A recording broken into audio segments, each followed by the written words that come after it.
Hey y'all. So after 6 months living in Thailand, the honeymoon phase is definitely over. I've settled into daily life, but do I really still love it here? What is it really like to live here and not be on vacation? In this video, I'm going to talk about my experiences so far, good and bad. I'll update you on my progress at language school, my budget, my experiences, and my level of happiness 6 months into my new life in Thailand. Before we get started, I want to take a minute and thank my two most consistent viewers. You guys never fail me. No matter what video I put out, you always show up.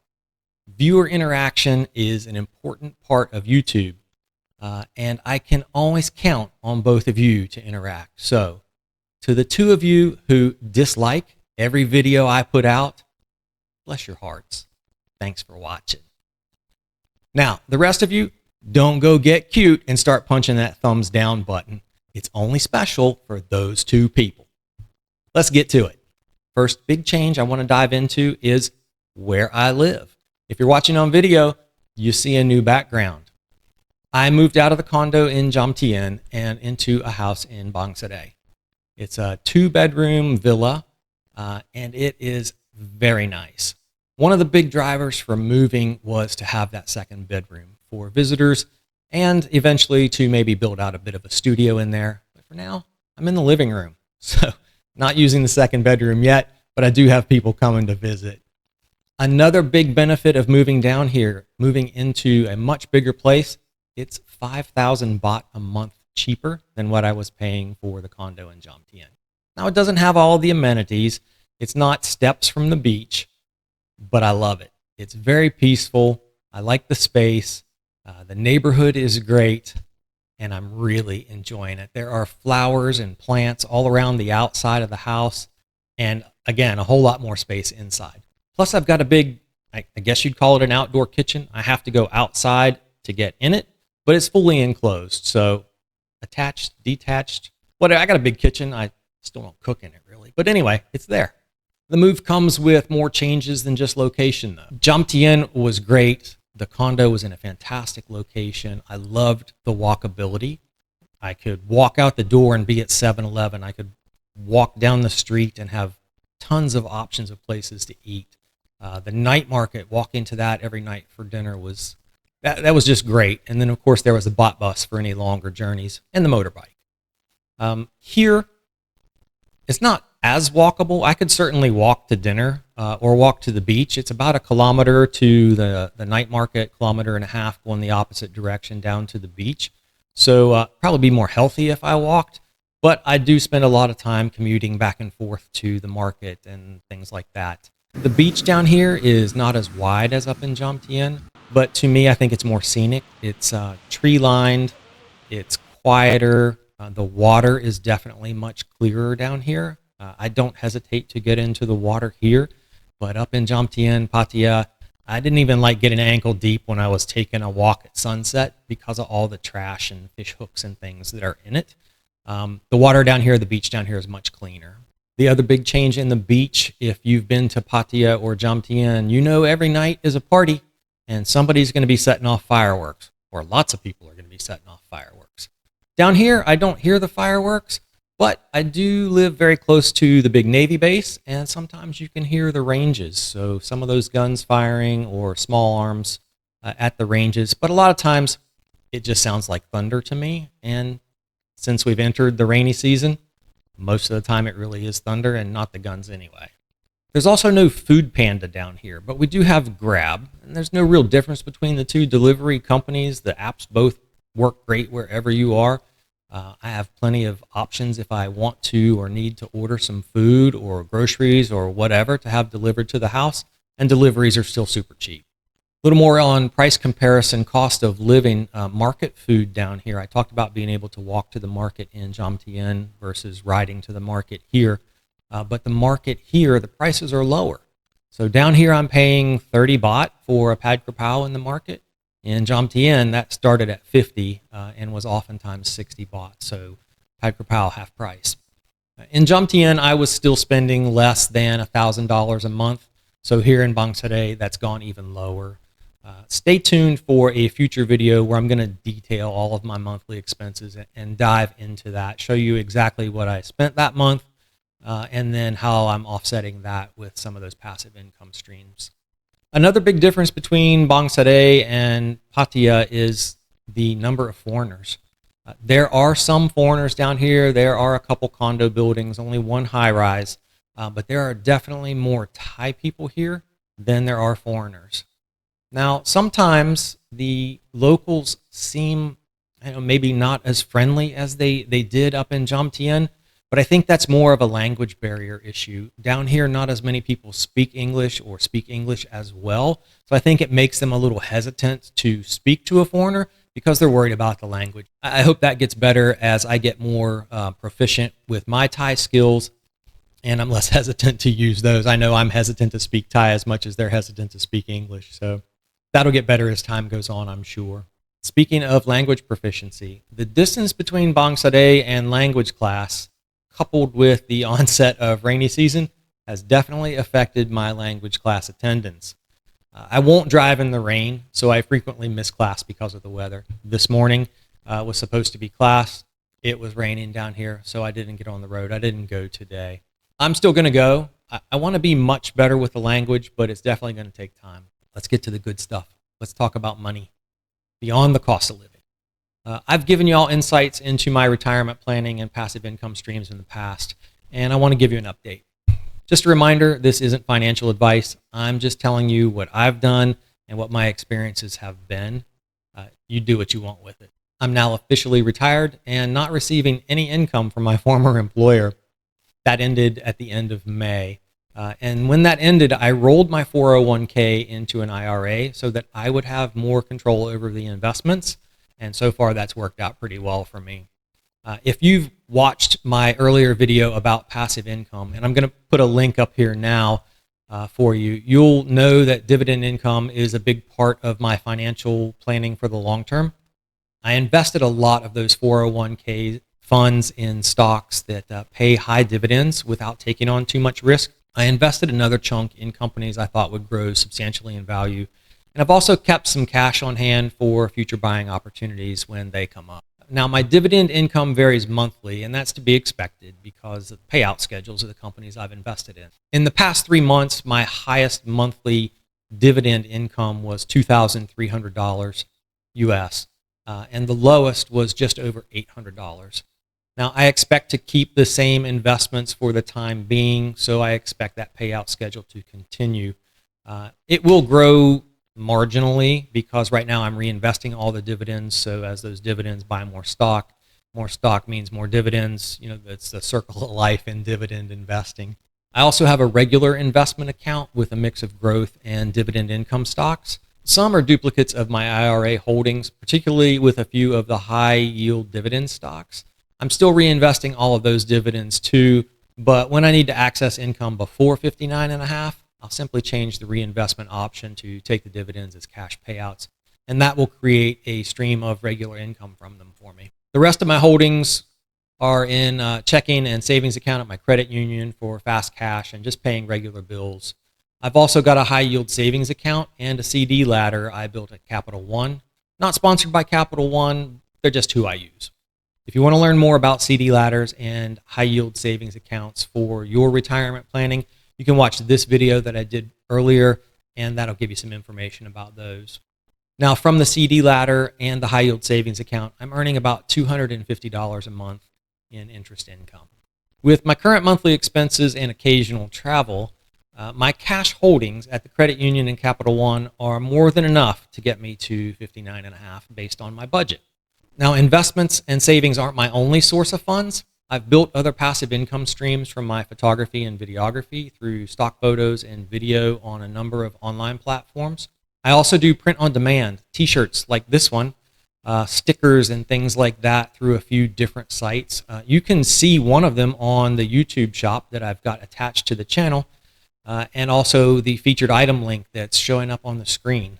I've also got a shop on Amazon, and I'll put a link to that in the description below. I've got almost 200 different designs available for you on Amazon if you'd like to check those out. Then there's YouTube. the channel is monetized, so I earn some revenue from the ads you see when you watch my videos. Thanks for suffering through them. If you're using YouTube Premium so you don't have to suffer through them, I earn a little bit from YouTube Premium too based on your watch time.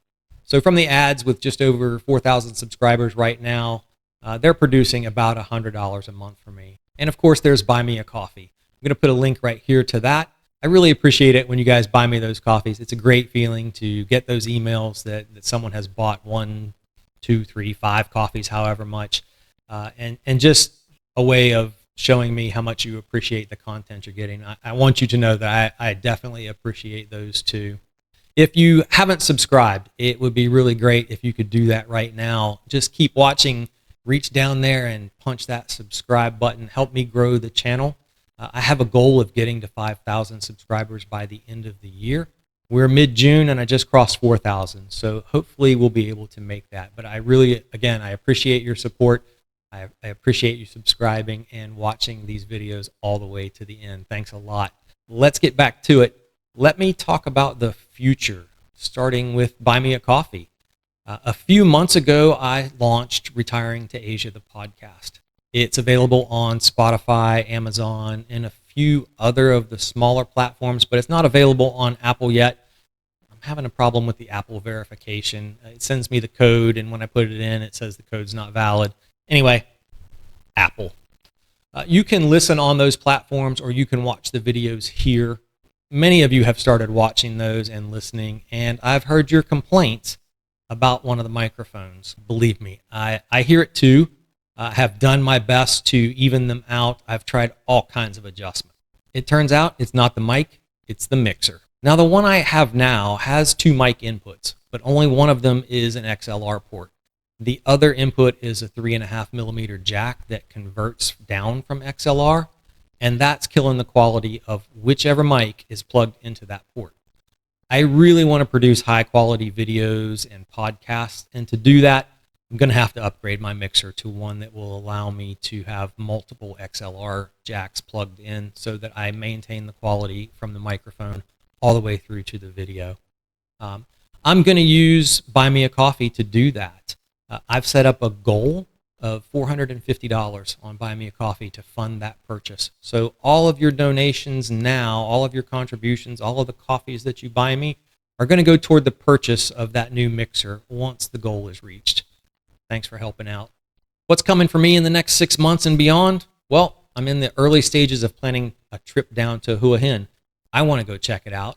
Many of you have talked about it in the comments. I want to go see it, and I want to be able to show it to you.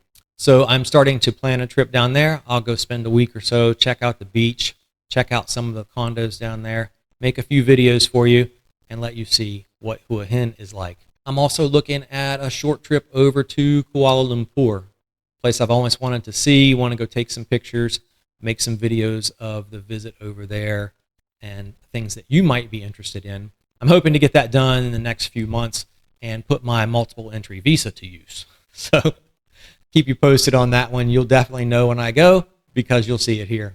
As far as the channel goes, I'm going to continue putting out videos and plan to keep on the current schedule of life vlog style videos on Mondays and real estate on Fridays.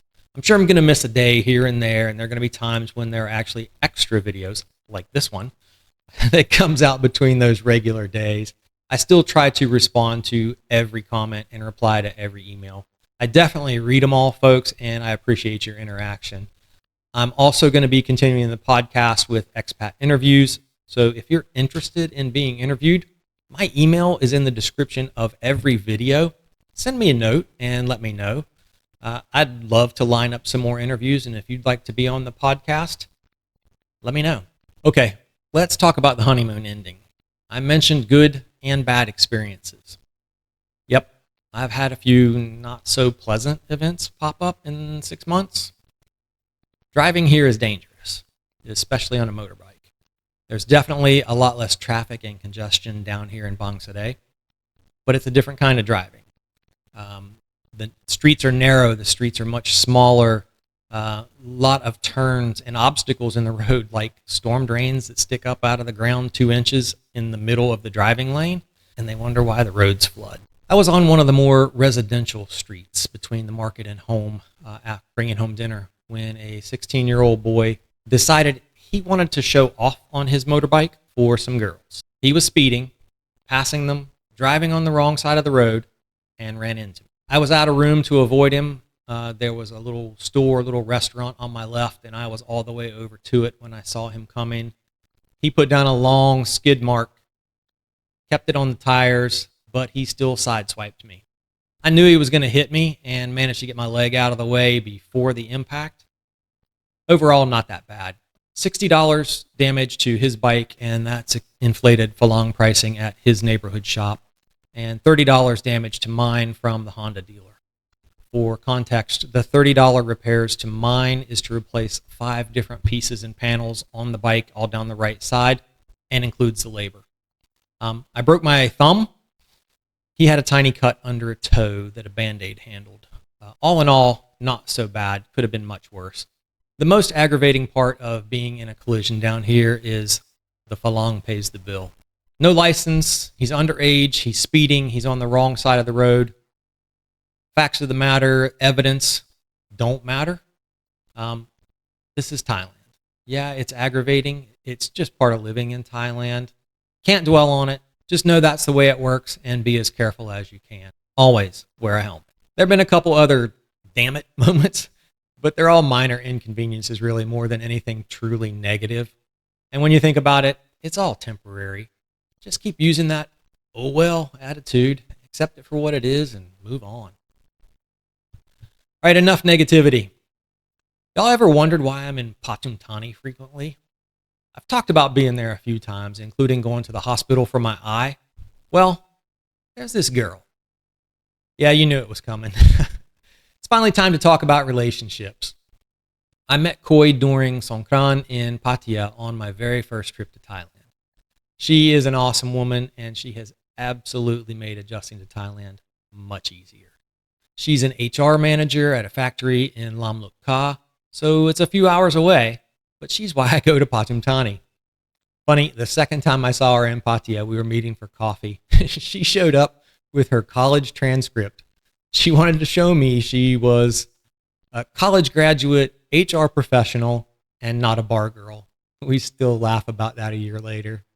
We stayed in touch when I went back to the US after that trip and reconnected again when I came back for my second trip. And we've been seeing each other since the final move.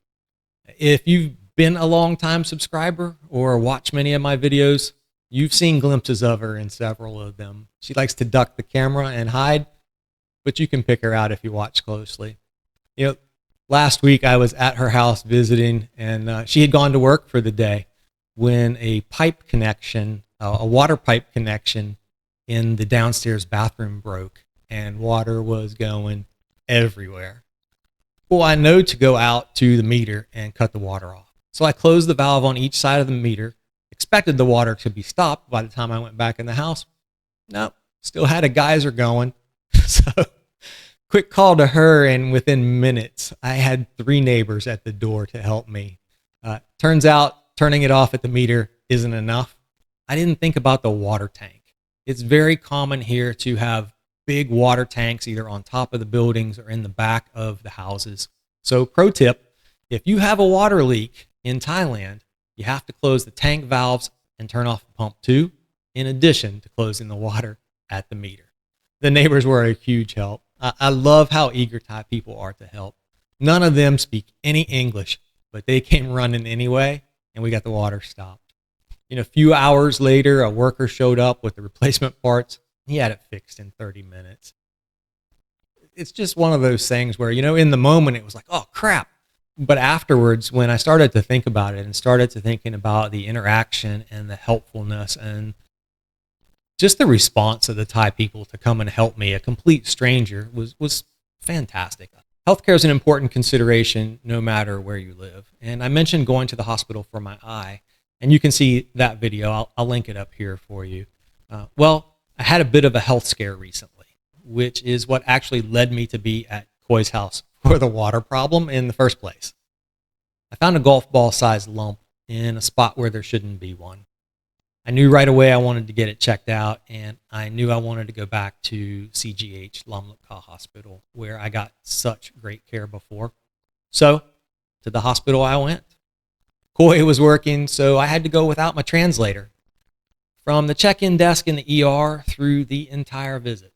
I don't know how many times the staff apologized to me because they couldn't speak English or they couldn't speak English well. And to me, that's just amazing. They apologized over and over for not being able to speak a foreign language. I was in front of a doctor in less than 10 minutes. He apologized for his English, but it was really obvious he was trying hard to find the words and explain things to me. The physical exam he did on me was inconclusive, so he sent me to radiology for an ultrasound. A nurse walked me there, and I was quickly in the exam room. Oh, interesting note. Here, the ultrasound is actually done by the radiologist, not a technician. This doctor spoke perfect English, and he assured me right away I was not pregnant. But he did let out an "oh" while we were doing the exam. I told him, no, you can't do that. He quickly turned the monitor so I could see what was on the screen, and he explained everything to me. No waiting for someone to watch the video later, send a report. The doctor was doing the exam, and he was giving me his conclusions in real time. How freaking cool is that? He very carefully explained and showed me what things were supposed to look like. Then he showed me the problem area and what it looked like, and told me how the patterns showing on the screen made it clear that there was no mass present, but there was likely just a subcutaneous infection of some sort, maybe from an insect bite or something that I didn't know I'd gotten. But that was a huge relief. Back to the ER doctor, who prescribed some antibiotics and anti-inflammatory meds and scheduled a follow-up. Many hospitals here run special promotions or special wellness packages. I'd been looking at the hospital website before I came for the visit. Of course, I was pretty worried about a lump appearing and saw that they had a cancer screening promotion for 4,900 baht.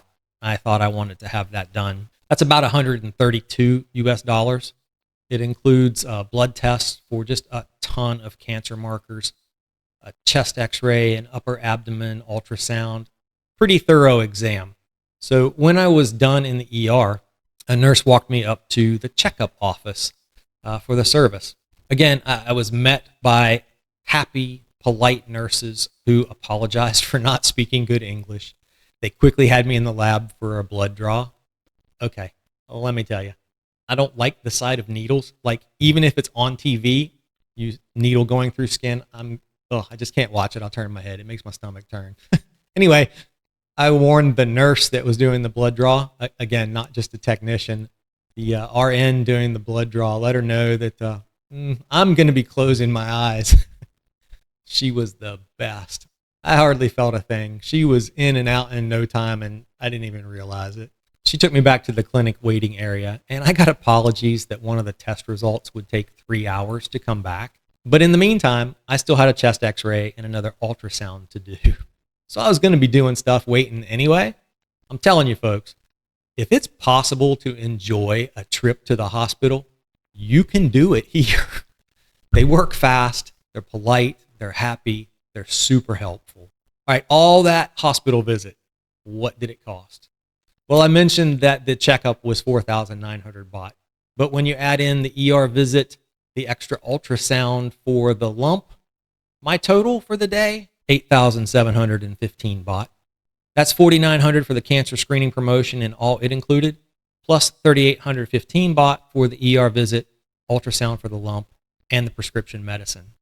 That's 236 US dollars for all of that care at a hospital. Let's compare that real quick. The ultrasound done by the doctor with real-time results was 2,500 baht, $67.75. Oh, I forgot to mention, when the nurse was walking me from the ER to the ultrasound lab, she was apologizing because it was going to be expensive to do it. Don't get me wrong, it's a substantial cost for the average Thai income, but compared to the costs in the US for the same exam, it's tiny. What would it cost in the US? I'm glad you asked. I did a little research. I went to the website of the hospital closest to where I used to live in Virginia. They post their prices on their website. I didn't use any Thai health insurance here, So without insurance in America for the same ultrasound exam, $1,800. Yeah, 66,420 baht compared to 2,500 baht. You could actually fly from the US, go to the hospital here, have the test done, and fly home cheaper than having just the ultrasound done. And that $1,800 doesn't include everything else that would come on your bill from having that work done at the hospital. That's just mind-blowing. Clearly, one of the things I really love about living here is the people. More than the low cost of living, it's the Thai people that really make it easy to enjoy living here in my new home. So yeah, the honeymoon phase is over. I've had a few not so good experiences and issues, but I absolutely love it here. I highly recommend it. Just remember that you have to adapt to Thailand. It will not change for you, so don't fight it. You'll lose and be miserable. Enjoy the weather, the beauty of the country, and the kindness of the people, and enjoy your new life as much as I'm enjoying mine. Thanks for watching. I'll see you in the next one.